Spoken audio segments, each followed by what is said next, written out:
Hello students, welcome to my YouTube channel tutorial classes by Garima Singh. हम लोग यहाँ पे बिजनेस स्टैटिस्टिक्स एंड एनालिटिक्स पढ़ रहे हैं, जो एमबीए फर्स्ट सेम की मैथ्स है और इसमें कर्ल पियर्सन कोफिशिएंट चल रहा है हम लोगों का टॉपिक। तो इसमें आज हम सीखेंगे कि क्लास इंटरवल की फॉर्म में अगर क्वेश्चन गिवन होगा तो देखिए, following is the frequency distribution of weight of 60 students, compute the curl Pearson coefficient of skewness. क्या निकालना है? कर्ल पियर्सन कोफिशिएंट निकालना है। तो देखिए, इसमें दो कॉलम गिवन है क्वेश्चन में, एक तो क्लास इंटरवल का गिवन है और एक फ्रीक्वेंसी का गिवन है। जब क्लास इंटरवल का कॉलम गिवन होता है तो हम सबसे पहले क्या निकालते हैं? मिड वैल्यू निकालते हैं। तो मिड वैल्यू हमारी क्या हो जाएगी? 25 प्लस 35 को ऐड करके 2 से डिवाइड करना है, 35 प्लस 45 को ऐड करके 2 से डिवाइड करना है। या फिर मिड वैल्यू हमको ऐसे ही दिख रही है, 25 और 35 के मिड की वैल्यू क्या है? 30, 40, 50, 60, 70। ठीक है, अब इन सब का सम कर दीजिए। फ्रीक्वेंसी का सम सिग्मा एफ को हम कैपिटल एन भी बोलते हैं, इसका सम करिए तो क्या हो जाएगा? 5 और 2 7, 7 और 8 15, 15 और 5 20, 0 2 कैरी 2 2 4 5 6। ठीक है, तो 60 आ गया हमारा सिग्मा एफ की value.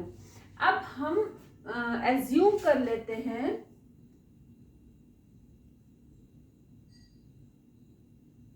Assumed mean A is equal to हमारा है 55। हमने मान लिया कि assumed mean A is equal to हमारा क्या है? 55, क्योंकि नेक्स्ट कॉलम में हमें ए यूज करना है। ठीक है, तो x की वैल्यू निकल आई, इससे a की वैल्यू माइनस करके यहाँ पे लिखते जाइए। 30 माइनस 55 कितना हो जाएगा? 55 से आप 30 माइनस करो तो यहाँ आ जाएगा 25, माइनस का आएगा 25। फिर 55, 40 माइनस 55 क्या हो जाएगा? माइनस का 1 और 5, 50 माइनस 55 माइनस का 5, 60 माइनस 55 प्लस का 5, 70 माइनस 55, 70 माइनस 55 क्या बचेगा? अगर आप 70 से 55 माइनस करोगे तो आ जाएगा 15, लेकिन प्लस का आएगा। ठीक है, अब देखिए क्या निकालना है? D dash. D dash is equal to होता है डी अपॉन आई। ठीक है, यहाँ पे आई क्या है? तो d की जो वैल्यू हम निकालते हैं, इसमें देखिए कॉमन नंबर क्या है जो सब में आ रहा है। अगर आप इन सबको 5 से डिवाइड करेंगे तो सारे नंबर डिवाइड हो रहे हैं, मिनिमम वाला नंबर लिया जाता है। तो अब देखो, ये जो 5 और 5 हैं तो ये 5 से कट रहे हैं या 1 से कट रहे हैं, तो 5 ही, 5 3 जा 15, 5 5 जा 25। तो जो इसमें कॉमन होता है नंबर, कॉमन फैक्टर होता है, वो क्या है? 5 है। तो हमने 5 ले लिया, तो यहाँ पे क्या? D dash is equal to d upon क्या हो जाएगा? 5 हो जाएगा। तो यहाँ पे आई की जगह पे क्या लिख लीजिए? 5। ठीक है, अब निकालिए माइनस 25 अपॉन 5, 5 5 जा 25 होता है, माइनस का 5 आ जाएगा। 15 माइनस 15 अपॉन 5 माइनस का 3, माइनस 1 1 और 3 आ जाएगा। डी डैश निकल गया। अब निकालना है एफ डी डैश। तो एफ ये है और डी डैश ये है, तो क्या निकलेगा? माइनस का 25, माइनस 3 और 8, माइनस का 24, माइनस 1 और 12, माइनस का 12, 1 और 20, 20, 3 और 15, 45। ठीक है, अब देखिए,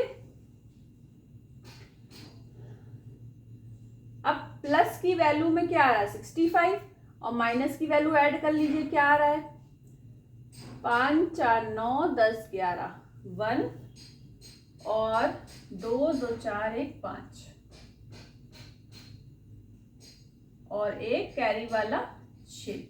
तो 61 में आप जो है, माइनस का 61 है तो प्लस के 65 में माइनस का 61 करेंगे तो 4 मिलेगा। तो क्या मिल गया?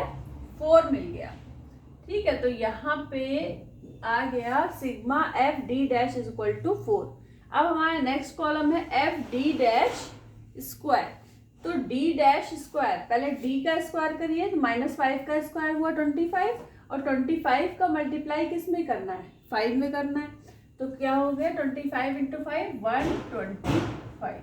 इस तरीके से आपको सारे निकालने हैं, तो यहाँ पे आप निकाल के लिखो, फिर अभी जब हम लिखेंगे तो आप मैच कर लेना। ठीक है, फिर देखिए क्या है, डी डैश का स्क्वायर मतलब 3 का स्क्वायर -3 का स्क्वायर 9, और 9 का मल्टीप्लाई एफ के साथ करेंगे तो 9 8 जा कितना हो जाएगा 72।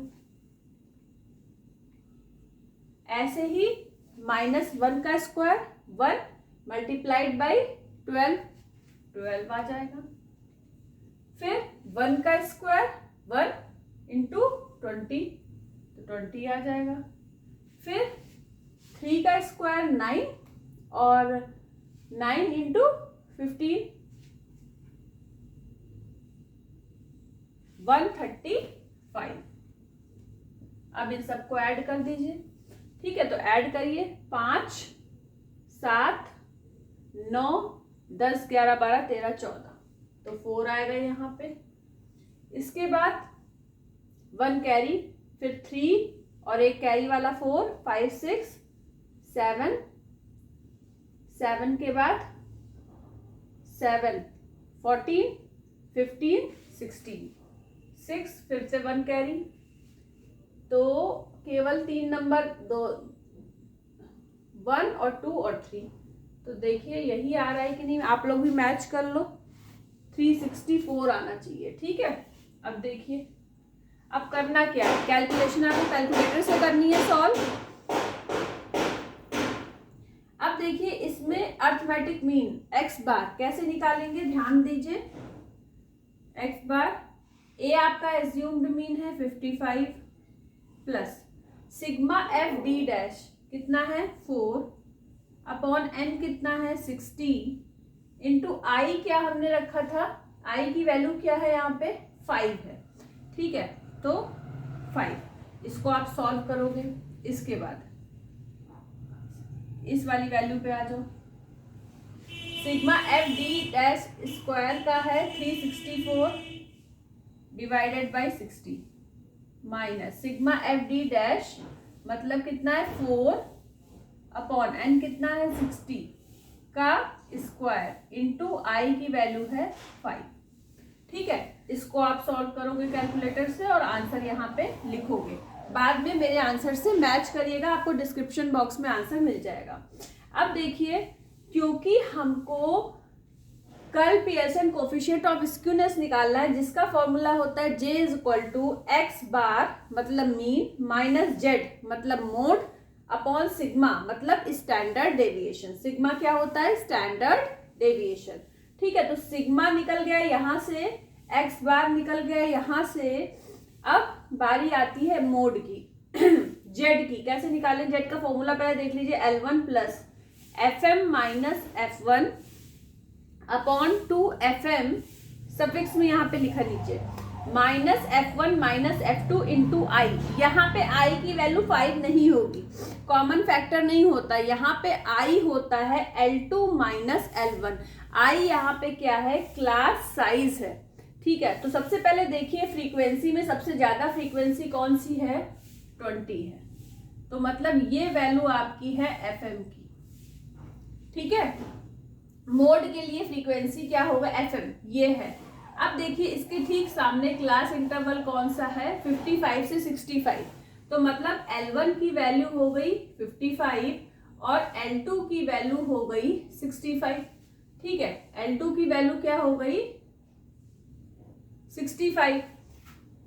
अब देखिए L2 माइनस L1 करोगे, 65 माइनस 55 करोगे तो आपको क्या मिलेगा, 10 मिलेगा। तो मतलब यहाँ पे आई की वैल्यू क्या है, 10 है। ठीक है, FM की वैल्यू बता दी हमने 20। अब FM के ऊपर वाली जो वैल्यू होती है वो F1 होती है और जो नीचे वाली वैल्यू होती है वो F2 होती है। तो आपको F1 भी पता चल गया, F2 भी पता चल गया, L1 पता चल गया 55 है। तो ये सारी वैल्यूज आप पुट करोगे और यहाँ पे z की वैल्यू निकाल के रखोगे। फिर क्यों? अब आपको curl Pearson coefficient of skewness निकालने के लिए x बार की वैल्यू यहाँ से मिलेगी, सिग्मा की वैल्यू यहाँ से मिलेगी, सिग्मा मतलब स्टैंडर्ड डेविएशन, और मोड की वैल्यू z की वैल्यू यहाँ से मिलेगी। इन सारी वैल्यूज को जब आप यहाँ पे पुट करोगे तो आपको आंसर मिल जाएगा। अच्छा, हमने आपको प्रीवियस क्लास में भी बताया था कि अगर मोड क्वेश्चन में गिवन नहीं है, मोड क्वेश्चन में गिवन नहीं है तो curl Pearson coefficient of skewness आप कैसे निकालोगे वो हम लोग नेक्स्ट क्लास में पढ़ेंगे। आज के लिए इतना ही। आपको अच्छा लगा होगा तो लाइक जरूर करना वीडियो को, चैनल को सब्सक्राइब जरूर करना, आंसर डिस्क्रिप्शन बॉक्स से मैच कर लीजिएगा। आज के लिए इतना ही। All the best all of you. Thank you.